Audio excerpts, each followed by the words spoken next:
Welcome back to another installment of the Purple Rain Podcast.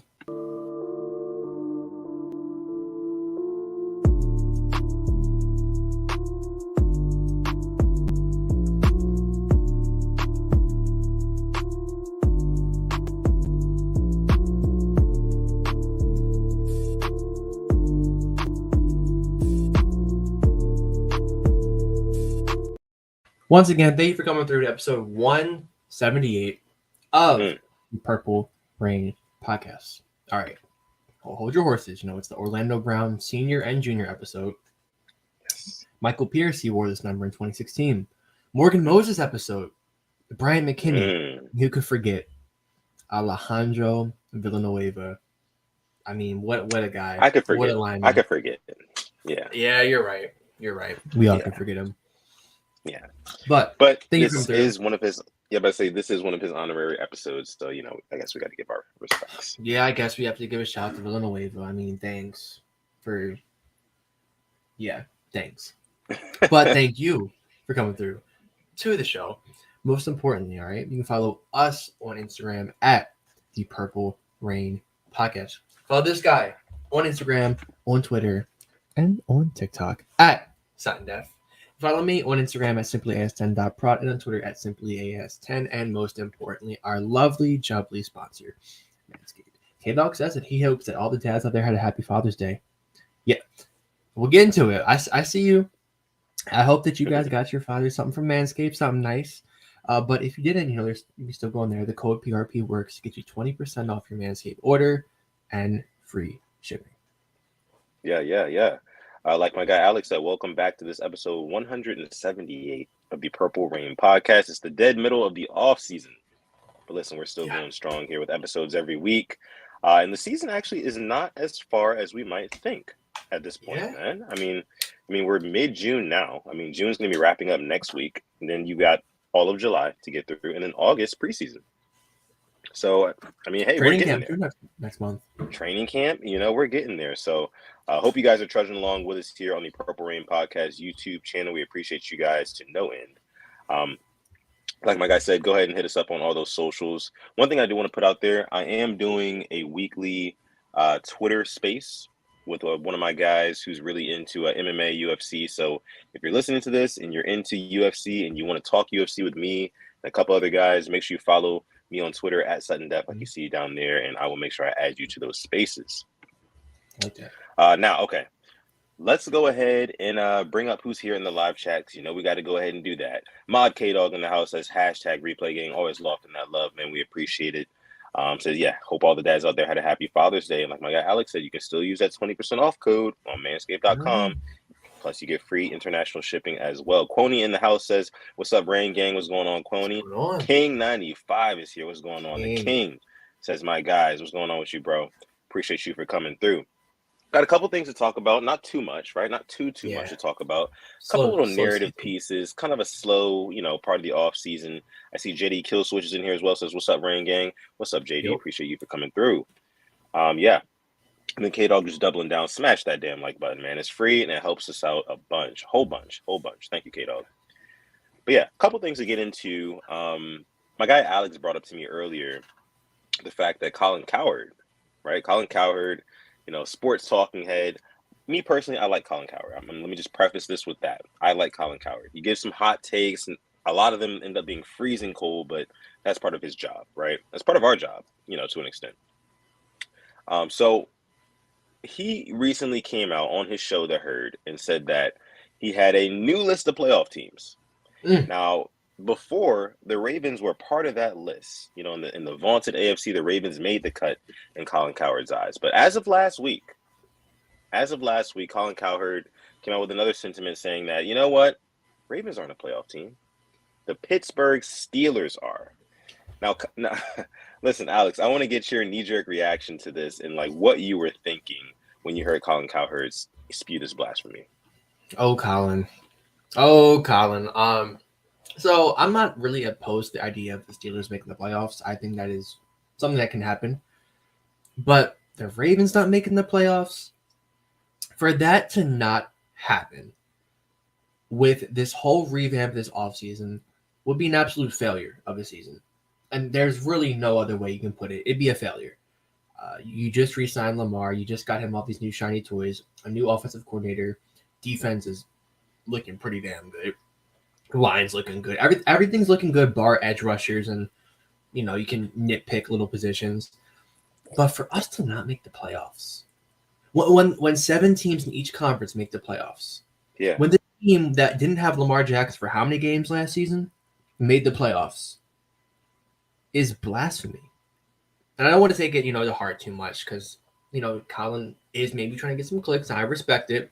And Ravens fans do take the bait a lot, especially on Twitter. Oh my God, PFF will bait the loving God out of them. But it works. It works. But yeah, to not have the Ravens in the playoffs is bold. Very bold. Very, very bold indeed, Alex. And, like what you said just then, Ravens fans are very easily triggered. But I think that speaks to the loyalty and the passion that this fan base has, and this being literally one of the youngest teams, in the NFL right now. It's really amazing to see like how the fans will really go to bat for this squad, and that's why you have like a Ravens YouTube community as flourishing as it is, because the fans are so passionate and they really do get behind and love this team. But yeah, I mean, for Colin Cowherd to say that, I mean, I think I tweeted it the day that it came out. I was like, you got to love mid-June hot takes, right? Yeah. Because like Colin Cowherd, that's all he's doing right now is fishing for engagement. And I get it, as a content creator, and he's doing it at the highest of highest levels, you got to have something for people to grab a hold onto and talk about throughout the weeks, especially when there's no basketball right now, no football, so there's really those mainstream sports really aren't going right now. Yeah. So I mean, I get what he's saying. Now, I think his argument in part was, Lamar Jackson, is he going to be healthy, or are the Ravens as a whole going to be healthy? When it's like, I don't know why we're having this conversation as if there's not the same exact risks posed to every other team in the league. It is mid-June. Why are we talking about, are they going to stay healthy? Like, let's just talk about what we see on paper right now, because that's all we have to talk about. That's all we have to go off of, And yeah, you can go off of history. Oh, Lamar Jackson, he didn't finish the past 2 seasons. So, I mean, third season, what is that going to look like? But for me, it's like, I tell people this all the time. Lamar Jackson did not have any career-altering I words, right? None of those. Yeah. None of those where it's like, okay, that's going to linger for a very long time. It was more so just things that, like, he was kind of being precautious about. He never really tore anything off of the bone. He never did anything like that. You know what I mean? So I think that people put a little bit too much stock into the, Lamar Jackson is I-word prone sort of narrative. So that's why that's the main reason why I don't like this take, because if you had to just say like, okay, let's say Lamar Jackson's going to be healthy all season, all 17 games, then what do you say about the Ravens? And if you say that like the Ravens are going to be really good, then it's like, I think that you should keep that same energy, because especially you're not talking about like, what if Justin Herbert goes down? What are the Chargers going to do? What if Patrick Mahomes goes down? Like, we're not talking like that. We're only talking like that when it comes to the Ravens. I don't get it. So yeah, that's what I thought. Yeah. And speaking about like the June hot takes, get ready for the Justin Fields is better than Lamar Jackson stuff. It's coming. I've already seen it. Just get ready for that. But yeah, I couldn't agree with you more. Like I said, we made the playoffs without him last year. Without him the past couple of games, it was ugly. We still made it. So just to not put us in now with better receivers, with a better offensive coordinator. Actually, I don't know if you watched the Roquan Smith on the Lounge podcast, but he was talking about, and he said with no disrespect to the past coaches, he said this offense just looks completely different. And that's coming from Roquan Smith. Roquan Smith, his first game for the Ravens came against the New Orleans Saints. He said he was guessing on all the plays, and he still had an amazing game. So hearing that come from an all-pro linebacker, 26 years old, top 2 linebacker in the league, saying how much different this offense looks really gets me excited and would have me, think the Ravens are going to make the playoffs even that much more. So, Colin Cowherd, I respect you. Yeah. Not one of your best takes. Definitely not one of his best takes. But, I mean, kind of segueing right into what you were just talking about, Roquan Smith in the Lounge podcast interview. I thought that was the biggest thing that I took away from it when he said that, with all due respect to Roman, the route concepts look different, just the overall plays, things like that. That really encourages me. That excites me. Because that's literally what we've been waiting for the past, 3-4 seasons, like a competent offense that can actually go toe to toe with these other juggernauts in the playoffs. Yeah, that's what we've been wanting. So just the fact that early on you see guys like Roquan Smith, who's a high level player, just kind of giving that sort of praise to the offense by way of Todd Monken and those boys, that's exciting as hell to hear. Yeah, we literally went through a global pandemic to get out of the Greg Roman offense. And we survived. Yeah. If you're here, we survived. And then another thing he said too is, just hearing him talk about like football is kind of mesmerizing, because hearing somebody who's, an all-pro at his age, I think 2-time all-pro, Pro Bowler, hearing what he wants to get better at, which is, getting his hands on the ball more, whether it be, interceptions, pass deflections, and him just having a full offseason as a Raven, learning this Mike McDonald defense, it got me that much more excited. And I honestly, I've kind of thought about it, but yeah, Roquan and PQ are the best linebacker duo in the league. So I'm looking forward to seeing them play. I honestly can't wait for it. Yeah, and K-Dog says here, I read that PQ and Uncle Ro are one of the top linebacker duos. Give PQ that contract before he costs a ton next season. Oh, yeah, and we didn't pick up his 5th year. Hearts for PQ. Yeah, the price of the brick is going to go up, just like we saw with Lamar Jackson. Yeah. Man, I think that's one of the more underrated, not talked about as much as it should, pieces of our defense. Like the fact that we have Roquan Smith and Patrick Queen, they're going to be impacting games in so many different ways. Because they have such a wide skill set between the two of them. Mm-hmm. And I've been on the record saying this before. I mean, the linebackers, it's kind of like the position is being devalued a lot, like running back nowadays. But your linebackers are the glue between, your secondary and your front, your defensive linemen.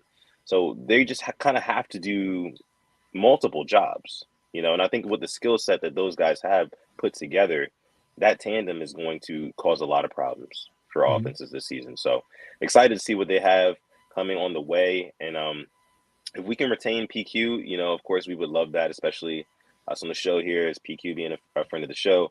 We would love to see PQ stay in Baltimore. But we know it's a business. It's a business, yeah. Right? Just hoping that this year can be really good for them. Yeah, indeed. Yeah. So I know another little storyline they were talking about as well, before we get the title, is the Ravens, like, our weakest position group, I saw. And we've talked about it. This is no surprise. Writers and experts have ranked the Ravens edge group as the weakest, saying it lacks explosiveness and, that veteran leadership, which, I mean, this really isn't a new news to us. Right. I think we're both expecting us to sign somebody else. Is it Justin Houston? We don't know. It could be Jadeveon Clowney. We don't know. But hearing that honestly makes me think that it'll probably happen training camp time, I'd say, probably mid-July, early August. Right. But I would like to get that done just so we can kind of just move on with the season. And then, we're ready to go, Yeah, I mean, those two names that you just threw out there, Justin Houston or Jadeveon Clowney, me personally, I would much rather have Justin Houston, especially when it comes to mainly just the leadership. I feel like he's much more of a vocal leader than Jadeveon Clowney. Not to mention that he's been with us for the past couple of seasons, and he put up 8-9 sacks last year. I think 9.5. Something like that. Yeah, exactly. It was really good for us last year, especially that mid-season stretch. He was doing it all. Balling out on the field, on the sidelines, just hyping guys up, being that leader. So I would much rather have a Justin Houston back. But no, I agree. It's not necessarily a hot take that people are saying that about, this edge rushing group, because they're largely unproven. We see like little flashes from guys like Odafe Owe here and there, but he's never been like that consistent game record. Not that guy who, defenses are literally circling throughout practice in the week. But hopefully we can get that out of David Ojabo. I mean, that's my main kind of focus when it comes to this edge rushing group this year is what will David Ojabo do for us? I think that, like I said before, he was an investment pick last year when we drafted him because he was supposed to be like a top 10 pick, top 15, something like that. But he fell to the second round. We snagged him, and here we are today. I think he takes I think he takes a really big leap this year, especially with Mike McDonald having him for the second year as a Raven, him being healthy, going into the season with a full, training camp, mini camp, off-season activities, things like that. So I'm excited to see what David Ojabo can bring. But yeah, again, I can't necessarily disagree with what people are saying when it comes to, the criticisms of our edge rushing room. Yeah. Because it's just unproven. Yeah, and I just pulled up the free agent, edge rushers: Robert Quinn, Yannick Ngakoue, Jadeveon Clowney, Melvin Ingram, Justin Houston, Carlos Dunlap, JPP, Carl Nassib, Vinny Curry. Stephen Means was with us, but towards ACL last year. Jalen Hayes. Really, there's a big drop off after the first couple of names. That's kind of my takeaway. I mean, unless they want to call up a team down the road and see what they're trying to get for Chase Young, which I doubt happens, but it's probably going to be Justin Houston. I would, if I was a betting man, which I could sometimes can be, I would bet that Justin Houston is back wearing number 50 in the black and purple. Yeah, it would just make the most sense, right? It would just make the most sense for the Ravens right here and right now and for this season. K-Dog saying that they say, oh, wait, and Ojabo had balled out in OTA. Sounds promising. Yeah, I mean, I can't wait to see what those guys do in actual training camp, for sure. That's going to be interesting to see who's winning battles, those, one-on-one matchups on the outside. That's going to be interesting, for sure. I can't wait to see that. And I think the same list K-Dog was talking about, I just want to touch on a couple other names on there. Yeah. And Charlie Carlar had a good OTAs.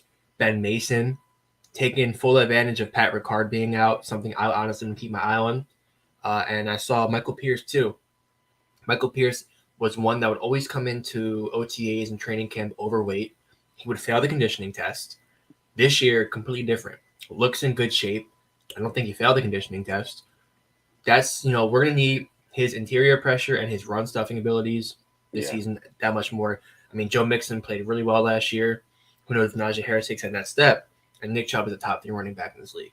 Got to see this guy 2 times a year. So having him for a full 17 games can do this defense wonders as well. Yeah, I mean, I think you bring up an interesting point right there. I think that the Ravens are definitely going to have to key in on stopping the run. And I know we've normally been really good at doing that, but, losing a Calais Campbell is definitely going to be a huge chunk. There's a huge void there on that defensive line. And somebody's got to step up, man, whether that be Washington, Michael Pierce, like you said, Justin Madubuike. We need some of these guys to really, kind of come into their own and rise to the challenge. Travis Jones, exactly. We need some of these guys to kind of rise to the occasion and be those run stuffers for us because, teams start running the ball effectively on us, especially they can do that in our division. We got 3 good running backs. Yeah. It can be a rough game. It can be a rough go about it. So no, I agree with you there. I mean, we're playing guys like Derrick Henry this year too. We're playing the Titans, and I'm trying to think other teams we're playing with really good running backs. But that one comes to my mind first and foremost. But yeah, and because the NFL is a passing league, but don't let a team get up 14 points on you and just run down your throats because we do that the best. So stay away from that. Yeah. Let's see. Quick shout out to Manuel's COD channel says, "What's up, gang? Check up on your family and friends. Mental health gang." Yeah. Indeed. Hope you're doing well, Manuel. Thank you for that. Yeah. Check on your family. Check on your friends. It's important. Okay. It's time. Yeah, it's time. It's time to go ahead and get into what we came here to talk about, which is the title. You guys see it up there or down there? Yeah.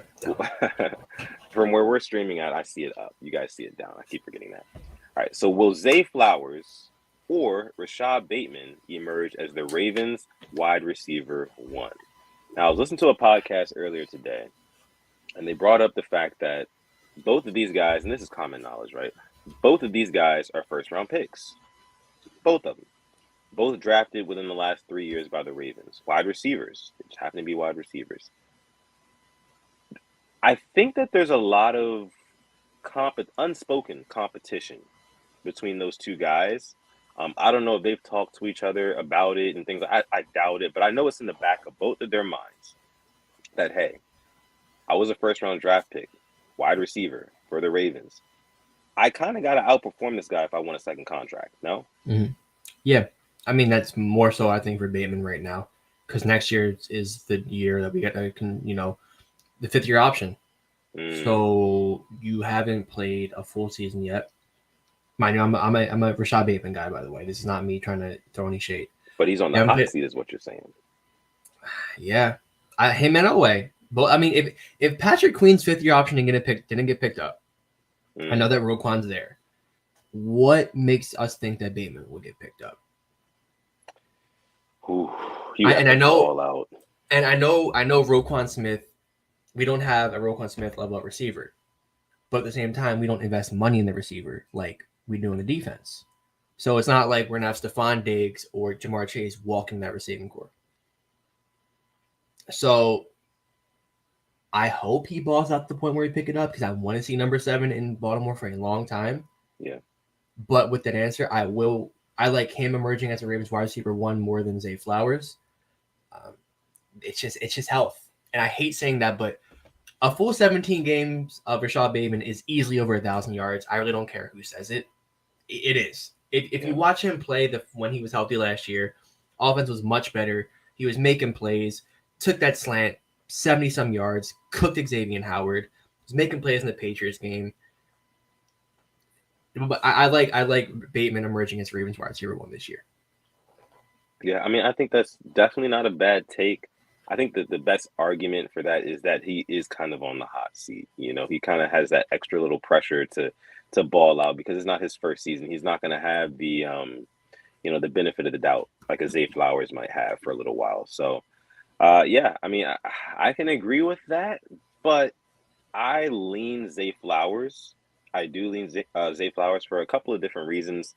One being Rashod Bateman and his I-word history. You know, like I think that is a cause for pause for Rashod Bateman because it's been ever since he got into the league.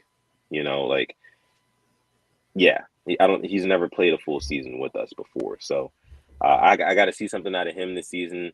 Now Zay Flowers, I think that he can turn into very easily Lamar's favorite receiver. I really do. And mainly because I think that he's going to be playing a lot on the inside, and I think that Lamar Jackson, naturally, his eyes kind of work from inside to out when it comes to where he wants to go with the football passing. I don't know what the Todd Monken's, route concepts are going to be like this year and things like that, but I do believe that if we have Bateman, Odell, and Zay Flowers all in the field at the same time, I believe that Odell and Bateman will be lined up on the outside, and Zay Flowers will be somewhere in the slot alongside Mark Andrews somewhere. Now, who gets the ball in these situations? I mean, of course, Lamar's probably going to be flinging it all around the field.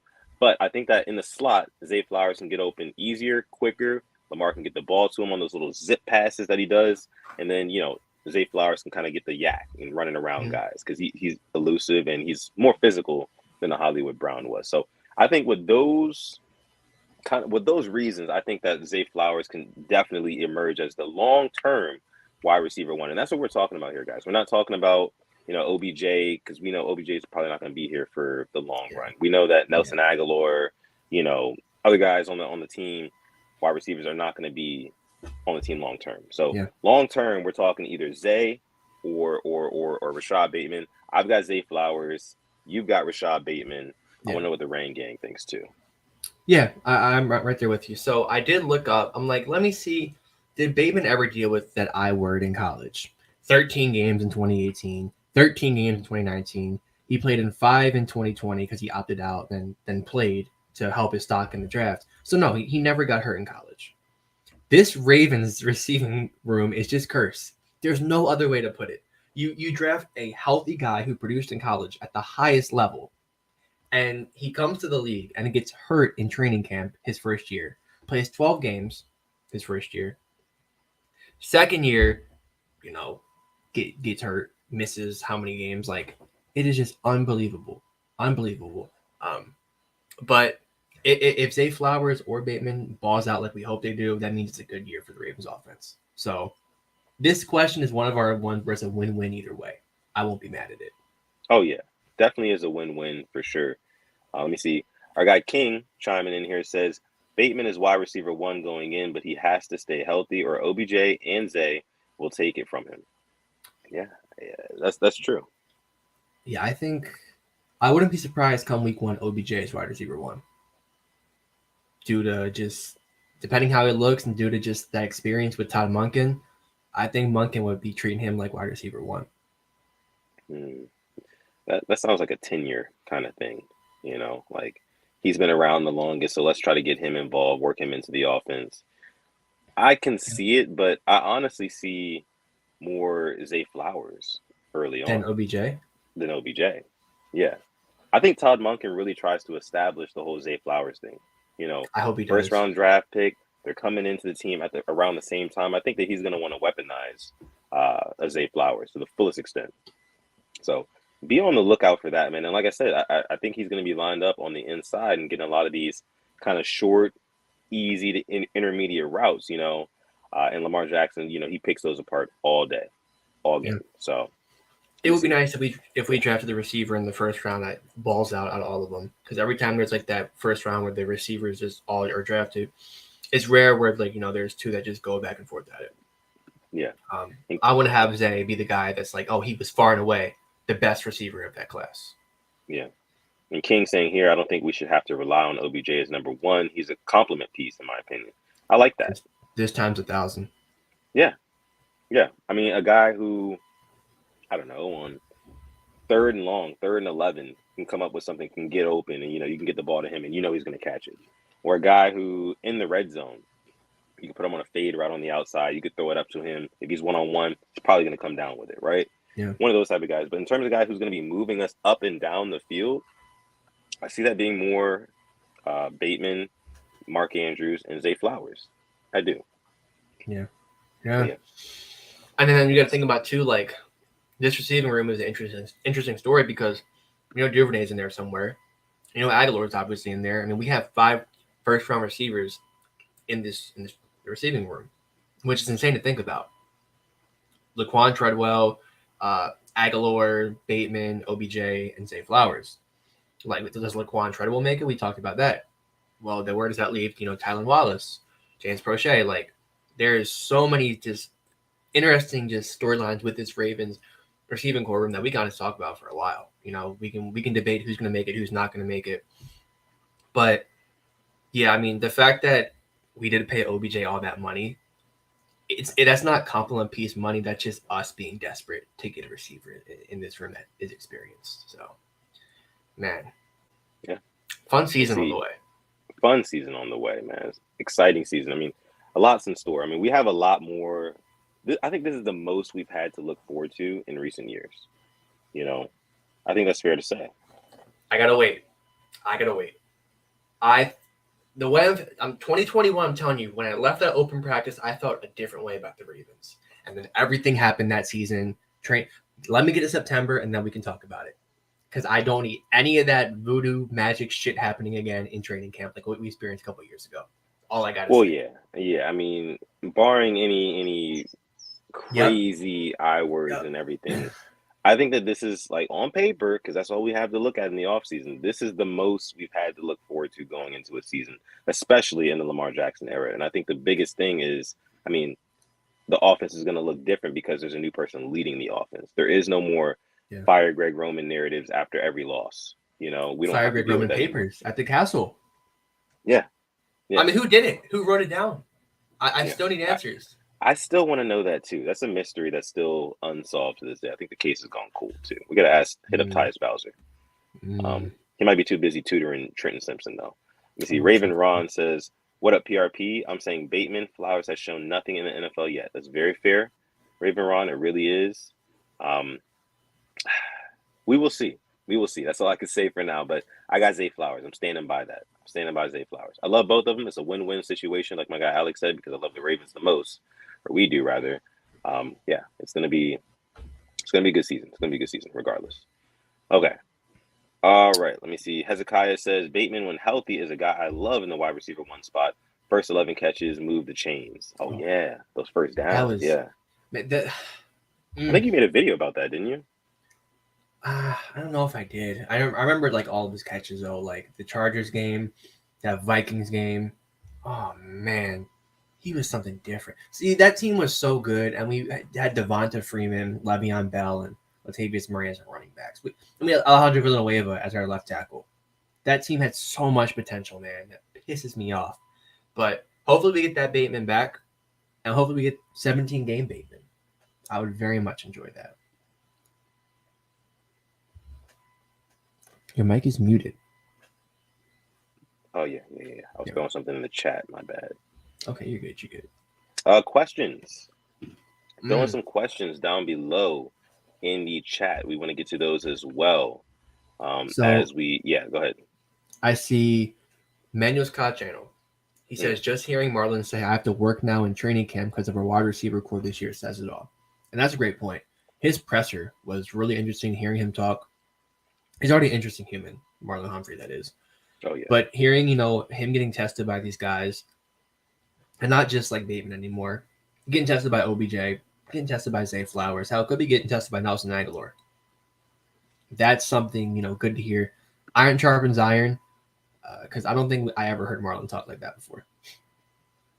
Yeah, I mean, it's just very telling, like it was no secret that the Ravens have had a weak wide receiving core the past couple of years, and Marlon Humphrey being one of the top rated cornerbacks in this game, the fact that he's coming out and saying that, like, I got to work now because he might just be saying that because of OBJ, the relationship between him and OBJ. I feel like he's going to be very competitive naturally with OBJ, as OBJ will be with Marlon because of their history. And I know they've had like talks about that before.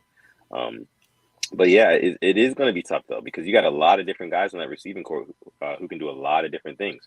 You've got a Zay Flowers who, speedy guy, can take the top off the defense, but also can catch passes underneath and really make things happen after the catch.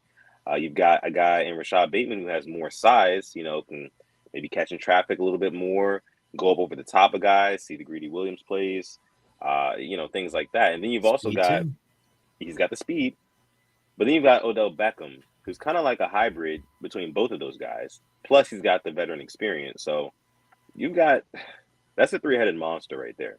Yeah. Not to mention gadget guy Duvernay, Nelson Aguilar, who looked really good in mini camp, Laquan Treadwell, who could possibly make some noise. You never know, here and there.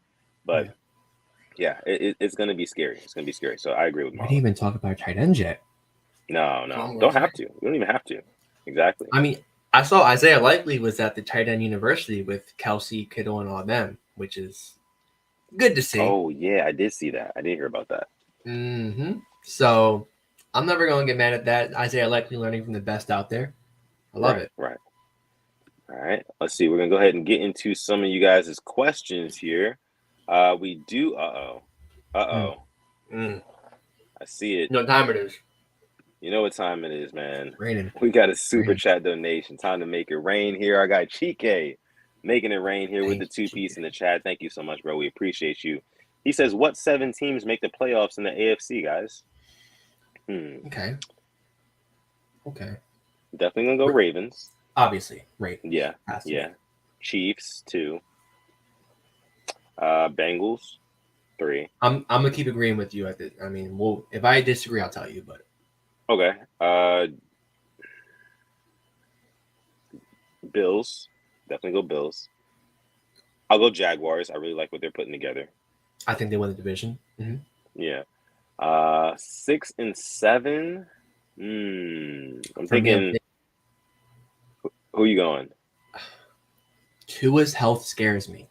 Mm-hmm. And I mean this wholeheartedly. He is 1 concussion away from never playing again. Yeah. As serious. I mean, you can call me over, but that's how I feel. Like, he cannot play again if he suffers another concussion. They just have too much talent on that team to not make it. Yeah. But also I'm thinking the Jets too. Like, they got Aaron Rodgers. Yeah. Wilson. You signed Alan Lazard. You signed Adrian Amos. Chuck Clark went down. It's going to depend on how their games against the Patriots go. If the Jets can stifle the Patriots, then yeah, they'll make it. But if they can't, and Belichick still reigns supreme over the New York Jets, then it's going to be tough. It's going to be tough sledding for them, you know. I think the Chargers might have a better chance. What do you think? I like the Charger. I like that pick. We've already seen Jay Herbo. We saw him get in the playoffs last year. So now it's like you got to go back there and win a game. Yeah. Mm. Let me see what some of you guys are saying here. The April 123 says Chiefs, Bills, Ravens, Jags, Bengals, Dolphins, and Steelers. I like that. I like that one a lot. I like Raven Ron. Are we really thinking?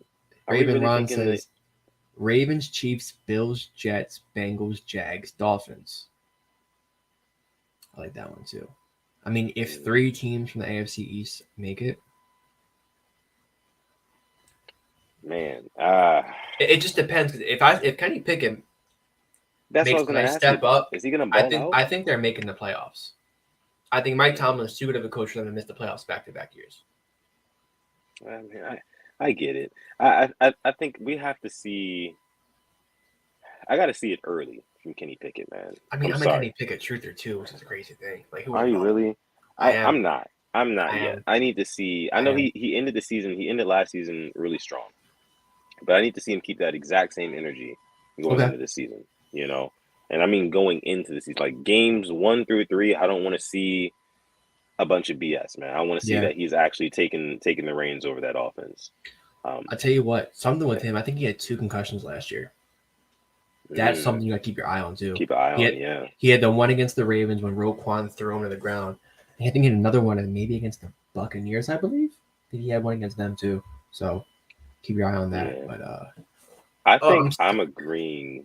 I think I'm agreeing with I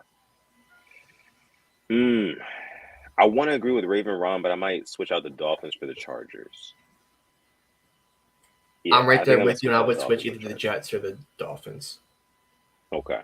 I just feel like the Jets did way too much to miss the playoffs this year. You know what I mean? Like they're following the Rams and the Buccaneers from years prior. Well, we have a solid roster. Let's go and get a veteran quarterback who, you know, has been through it all. Stafford, Brady. Stafford nowhere as close as Brady, but still has been through it all. And let's see what we can do. That's Rodgers. Yeah. Let's see. We do have another question. Thank you so much for your super chat donation again, Chike. Thank you, Chike. This question coming from the Don. What's going on, Don C?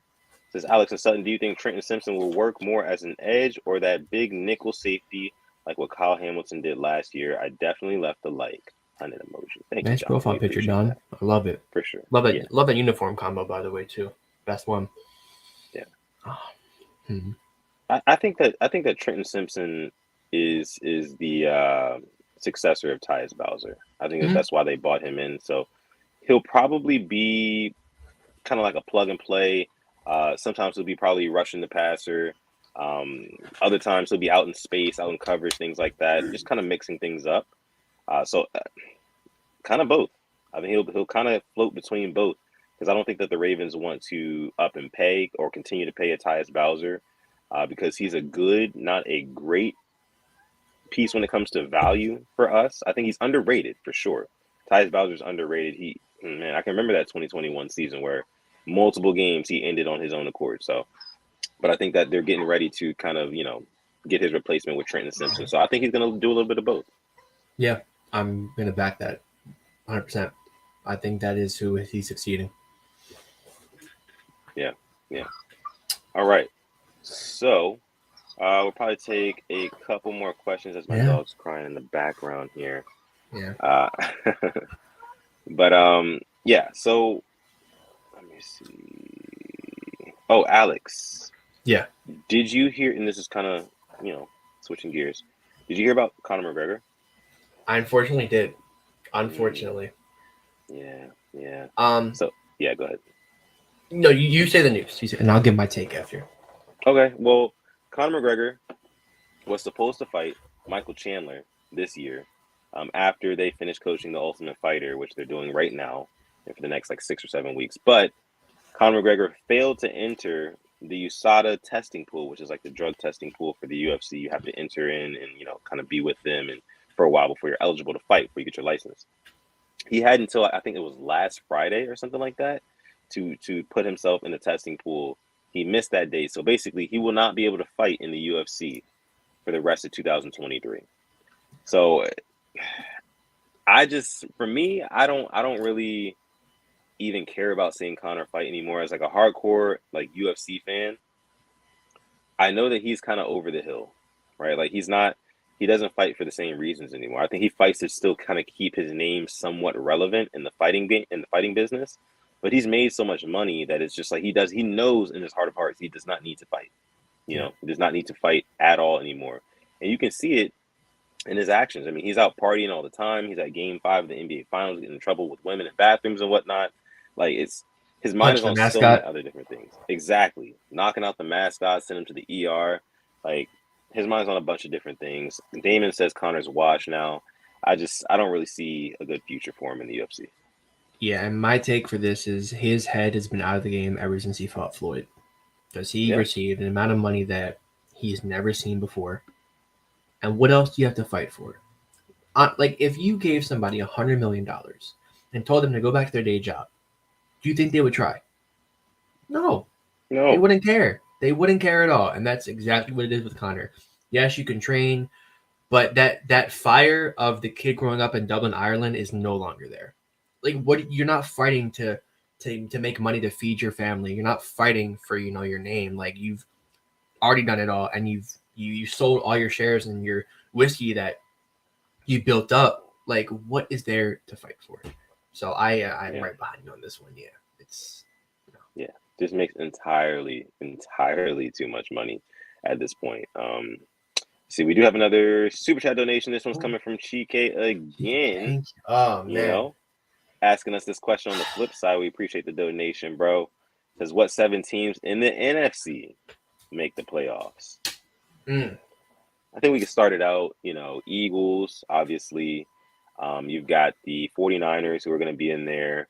I like, and don't hurt me, but I like the Giants a little bit. I like the Giants to make it back. They made it last year. They made it last year. I think that they make it again. I like what Brian Dadbot is doing down there or up there. You know, they drafted Jalen Hyatt. I like that pick a lot. Yeah. You know what? What other teams are you thinking? Come on now. Lions. The Lions are making the playoffs this year. Let's not sit here and act like they aren't. Yeah. Motor City Dan is going to have them boys eating kneecaps all 2023, except against the Ravens. Lions. Yes. Yeah. No, the Lions, they're on the up and up, man. I cannot lie. I can vividly remember every time I bet against the Lions last year on this show, I ended up with egg on my face. So, you know, I can get behind that. I think the Lions have something good going on, just kind of like the Giants too. You know, they're kind of in a similar boat, you know, just kind of trying to figure it out. Some things are working, some things aren't. They're making the playoffs. They're kind of knocking at the door on being actually good, you know. So that's 4. We need 3 more. So we have the winners of the West. We have Niners.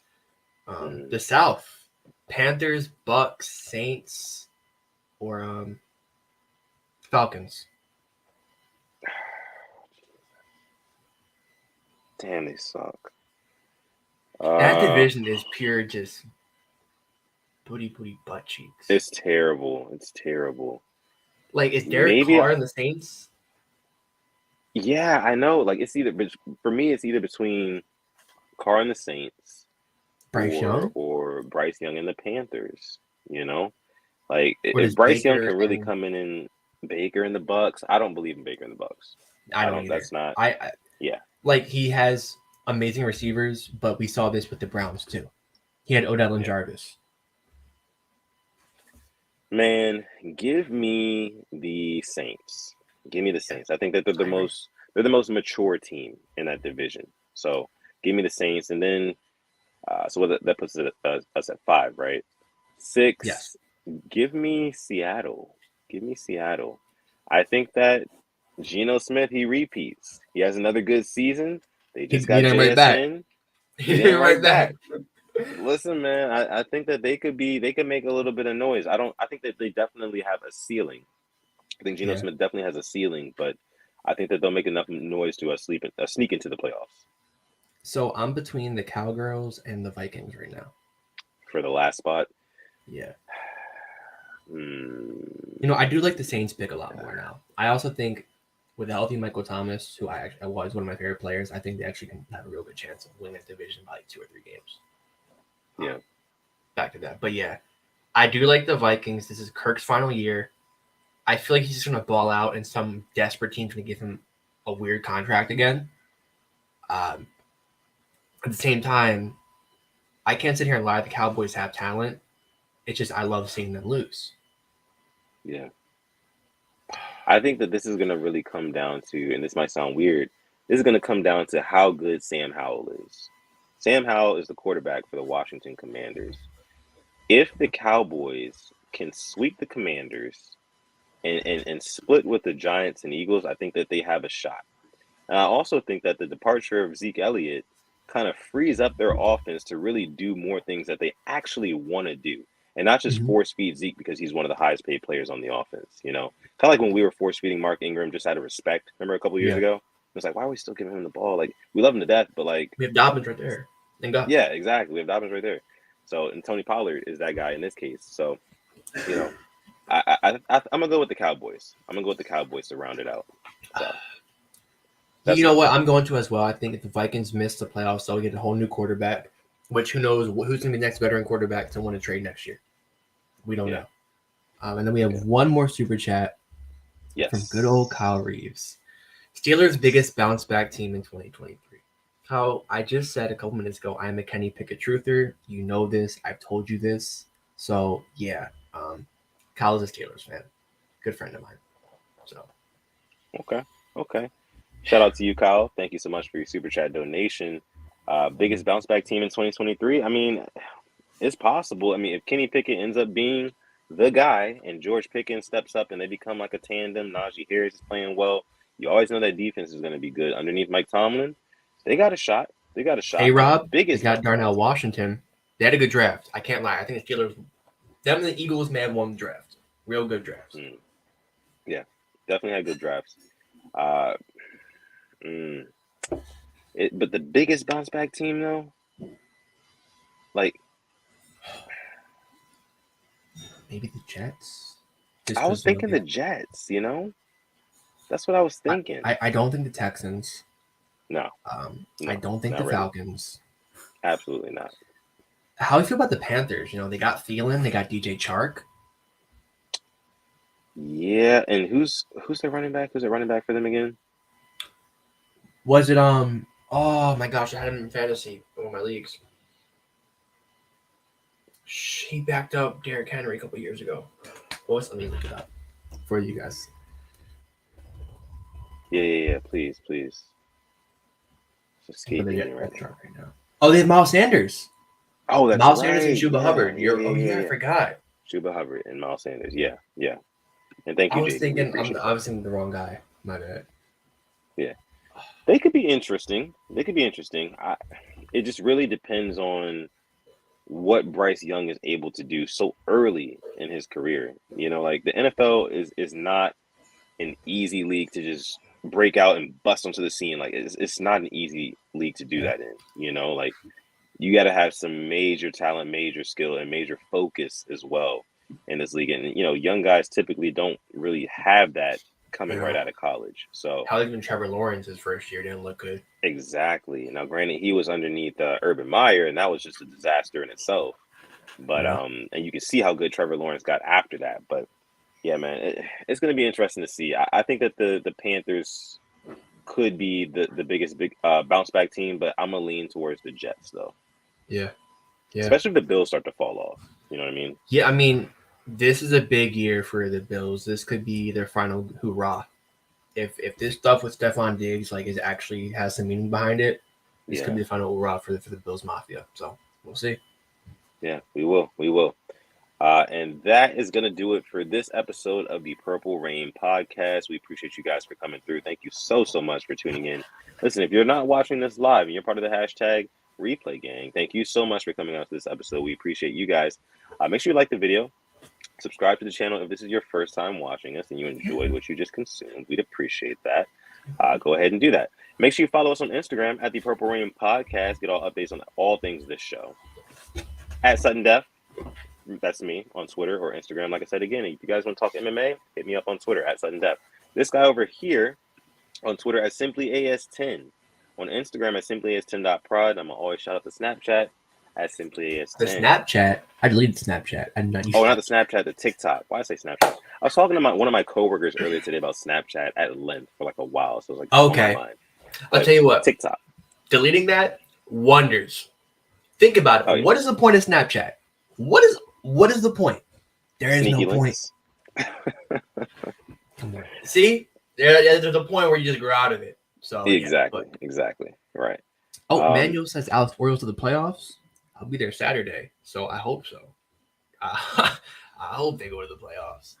By the way, Ravens are having an open practice July 21st, and that's actually the same day as Yankees versus Orioles at the Yard. I'll be there. Okay, stay tuned. Stay tuned. And last but not least, make sure you visit our sponsor, manscaped.com. Put in the code PRP at checkout. Save yourself 20% off of all sorts of cool items. The Lawnmower 4.0, the Beard Hedger. They've got the Shed, which is kind of like a travel bag. It's really nice. They've got boxers, T-shirts, all sorts of stuff. So make sure you head over to manscaped.com and use our code PRP to save 20% off, plus free international shipping. And with that being said, I'm going to let my guy Alex take us out. Thank you all. Came through episode 178 of the Purple Rain Podcast. Goodness me. Sticking with us through this very, very slow season. But hey, we'll have more news in the way. Yeah. Can't wait for that. And as always, stay positive. Test negative. And never, ever, ever forget, even on the rainiest of days, to call God. It's been episode 178 of the Purple Rain Podcast. We're going to catch you guys